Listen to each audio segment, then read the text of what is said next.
Kalabasa reveal. Kalabasa reveal tayo mga best. Ano kaya ang itsura ng kanyang laman? Yan. Paano mo nalamang hinog na, nag-change color na siya, hindi na siya totally green. Ito na kasi mga best yung last harvest ko. Wala na after this. Huling-huli na siya. Kasi pinatay na namin yung mga puno. Time to change.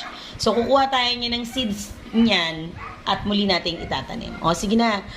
Reveal, reveal, reveal kung ano ang kanyang itsura. Pero base experience ko, maligat to mga best. Sa hiligay nun, labo. Malagkit baga, malagkit. At masarap. Hindi siya yung nakaraan ko na kalabasa na okay lang. Ito, masarap to. O, tingnan nyo yung laman ha. Tingnan nyo yung laman. Oh! Diba? No, yeah. Oh, yellow na yellow yan mga best.